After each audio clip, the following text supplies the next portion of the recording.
on the call, we have Tracey Reynolds. Tracey is the principal vet for LIC. She's been with us for 2 years and works with the bulls on the farm and also closely with our diagnostics team. Also on the call, we've got Shona Pryor. So Shona has been with LIC for about 8 years. She's the animal health manager. And she used to spend time within the research and development group. There's a wealth of animal health knowledge. So today, both Shona and Tracey are going to take us through BVD testing for calves and the options we have at LIC. So over to you, Tracey. What we were hoping to do today is just run you through the BVD testing options that we currently have at LIC and why we're using those options. So as you all already know, BVD is bovine viral diarrhea, and today I'm not really going to cover any of the details of the disease, but we all know that it does have big economic impacts on farm with regards to loss of milk production, its negative effects on reproduction, obviously, and of course, money wasted when you are raising PI calves that you don't want to go into the herd. So we're going to be using the terms PI and TI throughout the slideshow today. So PI is persistently infected animals. They're lifetime carriers and shedders of the BVD virus. And TI is for transient infection. So these are animals that have a short duration of BVD infection. They recover from that and then they usually gain lifelong immunity. So there's a few different testing options at LIC currently, and I'm just going to split those into options for calves under 35 days of age and options for calves over 35 days of age. So for under 35 days of age, traditionally LIC just had the blood serum PCR, but more recently we can now offer the BVD tissue punch PCR for calves under 35 days. So there was a limited release last season. This season, the BVD tissue punch PCR is available to all customers. And the reason we have this test is because we did a trial in 2018 and 2019, and we found that using the tissue punch PCR in calves under 35 days of age was just as good as using the serum PCR in under 35-day-old calves. So on that slide there, you can see that it matched up 100% our PCR test with our blood serum test. We also have for over 35 days a few more options. So you can use still both the PCR tests, one on serum and one on tissue punch, but you can also use the BVD antigen ELISA test on calves older than 35 days. So that's for both blood and tissue. So you might be thinking, okay, well, why doesn't LIC offer the antigen ELISA test for calves under 35 days of age? Sort of always been our rule that we would only use that test for over 35 days of age. And that's because there is a chance of false negative results with the antigen ELISA for under 35-day-old calves. And this is due to the effect of maternal antibodies. So where do we get this magical 35-day number from? Back in 2011, LIC were involved in a trial where we were following sturdy heifers that were BVD negative. These heifers got exposed to the BVD virus in the first trimester of pregnancy, and 24 of those heifers became transiently infected and subsequently gave birth to 11 PI calves. So these calves were actually left with their dams the whole time this trial was running, and therefore they received a good amount of colostrum and therefore a good amount of maternal antibodies. The calves were then sampled. They took serum samples and tissue punch samples from these PI calves and from the non-PI calves. And the samples were taken between the ages of 0 and 56 days of age. And the blood samples were tested using PCR, and the blood and tissue were tested using the antigen ELISA testing method. So several of these PI calves had actually received maternal antibodies at a level that was high enough to inhibit detection by the antigen ELISA test. And the longest time period that these calves remained undetected with antigen ELISA was actually 28 days of age. So if you're still with me, we'll just pop a little graph up. So this is one of the PI calves. So they were confirmed PI calves. And this is the calf that had the longest undetectable age for antigen ELISA. So down the side here is the antigen ELISA S&N number. This little dotted line down the bottom here is our cutoff point for negative, which is beneath it, and positive above it. These little black squares up the top are actually the sample points for the serum PCR test. And so you can see throughout the whole sampling period, this animal tested positive to BVD with the serum PCR test.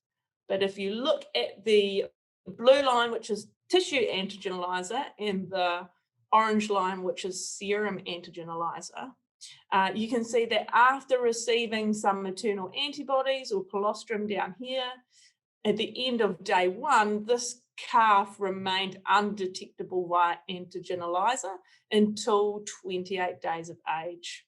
But this is just another example of one of those PI calves from the same 2011 trial.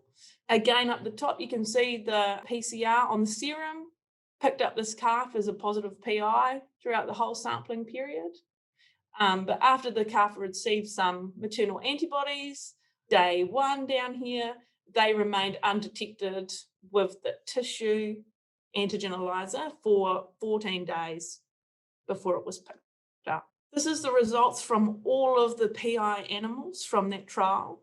And as you can see, there's a lot of false negatives for animals on day 1 and 2, 4, 6, 8, all the way up to our longest time period, which is 28 days.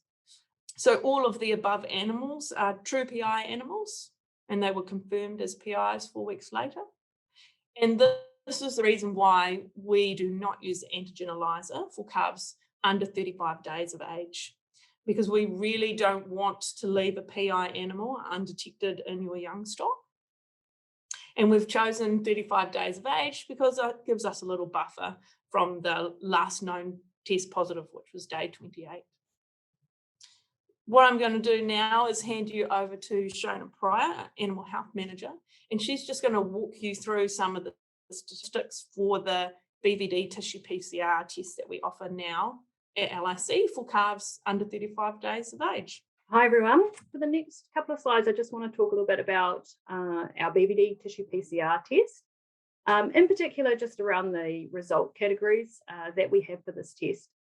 When we set up any animal health test at LIC, we are basing this on trial data that we have collected, or our R&D team have collected.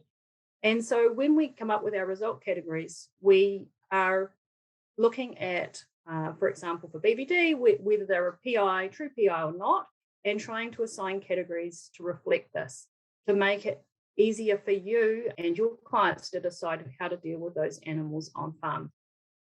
And so with tissue PCR, like we did with serum PCR, we wanted to set up categories that would indicate which ones are most likely to be PI animals. So we ended up with four categories. So the top one being the high positive. And so these are the ones with obviously the strongest PCR reaction. And from trials, we know that these are the most likely to be PI animals. And because of this reason, we find that confirmation testing can be optional. So what I mean by confirmation test is the sample collected 4 weeks later that you would then test again to check if it's a PI animal versus a transiently affected animal. So that's what I mean by that. So animals that fall in that high positive category, if you choose to, you could do a confirmation test, but it's not necessary. At the slightly lower category, so a bit less reactive on the PCR, we have our positive category. And we call the animals in here a possible PI. So these can be PIs. There can be transiently infected animals that also fall in this category that have just the higher viral load that we may pick up. And that's why we do recommend that you do a confirmation test on those if you want to be able to determine which are, definitely the PIs and which are the transiently infected. Then moving down to the weak positive. So these are the animals that are just over that sort of positive threshold. So it's quite a weak reaction. We like to include this because there is a potential that you could have a PI that for whatever reason is just showing a bit low. So that's why we do recommend that you do get these confirmed 4 weeks later. But most of these, what we've found is that they are likely transiently infected animals. And then, of course, the final category is the negative. So these are your non-PIs. Confirmation testing is not required, obviously, for these ones. And these will make up the majority of the results that you will get. When these go on to Minder as well, you will see that the top 3 categories will come up with a possible PI, or PPI category. And so that won't change into PI or non-PI until you do that confirmation test. But from what we've seen, you and your farmers as well are obviously making decisions on animals based often on that first test. The other important thing about confirmation to keep in mind, I guess, is not even just checking whether it's PI or TI, but it's also a good way to check that you've got the ID correct as well. So on that first test, you've labelled the tissue sampling units or the blood tube. Doing a confirmation test gives you that second shot to make sure you have got the right animal. So that's important, making sure you're removing the correct animal, the PI animal from the farm. But also if there has been a mix-up and you end up removing an animal that's not a PI, that means you've left that PI somewhere on the farm. So that's something to think about, is that that confirmation is a double check. You've got the right animal, you've found all your PIs, you're moving the correct ones. These last 2 columns in this table, I've just given a bit of an idea of how the samples, what categories they fell into, this last season's data. So last year, for tissue PCR, we did just under 30,000 samples, and 0.27% came back in that high positive category because, as you know, it's BVD is not that prevalent, so we don't get a huge number of PIs. In terms of positive category, we've got 0.01%, and this weak positive or likely transient infected is 0.06%. So it's actually quite a, it's a handful of animals across all of the samples we tested that actually are in that sort of category where we would recommend you do the confirmation testing. Most of them are either in this high positive, so PI, or in the non-PI category. And as a comparison, I've just showed you how the results compared with the tissue antigen ELISA, which is what we did for all the samples we tested in last season as well, which was just under 84,000. And again, of course, this is just for animals over 35 days old, but it's a similar number in each that fall into each category. So like PCR, we also do the same with antigen ELISA, where we try and split the positive results into the categories to try and make it easier for you to make those on-farm decisions. And as you'll see here, sort of a similar number, a handful of animals that fall into the positive category. So in terms of confirmation testing, just to give you a little bit more of an idea of how that turns out, I have got some trial data here from 2018. And this was from blood serum PCR. And in this trial, we sampled animals. They were very young, so they were a few days old on the first test. And then we sampled them again 4 weeks later, just to check what the confirmation would look like, to see whether they were PI or not. So from this here, you can see those that were high positive or positive on their first test were also positive again on their second test. So those were true PI animals. Those animals that were in the weak positive category, so there were 6 of those, when we tested them again 4 weeks later, they came back as negative. So again, that weak positive category tends to contain those transiently infected animals. And then we did do some negative animals in our control set and tested those again. And it was good to see that those also came back as negative again, as we would expect, 4 weeks later. This was a sort of a discrete trial, and it was really good to have this data to give us confidence around the categories that have been set up that we've been using for blood PCR for some years. And we expect to see the same results with the tissue PCR with this kind of trial, because as we saw in that earlier slide that Tracey showed, we get very similar results between the tissue PCR and the blood serum PCR.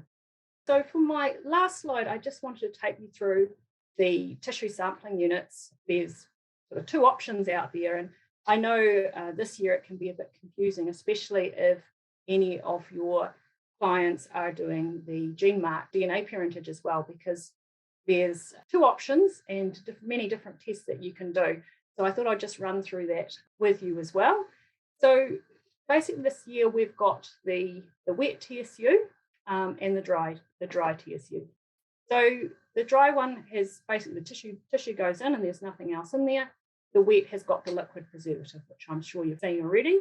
And the easy way to tell between the two is the dry has got a blue bit of plastic here, and the wet one is all white. So the liquid preservative that's in the wet punch is really good, works really well for preserving the tissue for parentage. So GeneMark, you obviously want to do DNA profiling, and that preservative really protects the DNA for that. Unfortunately, it doesn't do so well for the BVD RNA, and it interferes with the PCR. So we cannot use the wet tissue punch for BVD PCR. If you collected a tissue sample from a PI calf with a wet, with the liquid in there, and we did it for PCR, we'd come back with a negative result because that liquid prevents the PCR from working. So that means if you are wanting to sample animals and you want to do the PCR, you need to use that dry TSU. So I've got a little bit of info down here. Basically, if the animals are coming in for a GeneMark BVD combo, if they're less than 35 days, really need to collect one wet TSU and one dry TSU, and then tick the PCR on the submission form, and then that dry one will go through for PCR. If they're over 35 days and they just want to do the one punch, then you can just do the one wet punch, and then we can do the antigen analyzer because they're over 35 days then. If they're just doing BVD only, it's a little bit less complicated because you can kind of just focus on that. So basically under 35 days, you can have to do the dry tissue sampling unit because we need to do PCR on those. And if they're over 35 days, you got lots of choice there. So basically, if you want to do the PCR, you have to do the dry sampling unit, but if you want to do antigen analyzer, you can actually either do wet or dry. So a few more options there. It can be a little bit confusing with all the different options. And going forward, we are working with Allflex on investigating a new liquid, that preservative that will go in there, and that is more compatible with the PCR. So hopefully moving forward, we'll have a much better approach where we can just use either the wet or the dry for PCR, and it won't be as confusing, and it will work for both processes. And the important thing to note I've just got here as well is just the way that you store the samples is quite important. So for the dry tissue sampling units, they get stored in the freezer and you've got your tissue in there, but the wet one can only be stored in the fridge. So keep that in mind as well. That is all that we have today, and Tracey and I really thank you for listening in.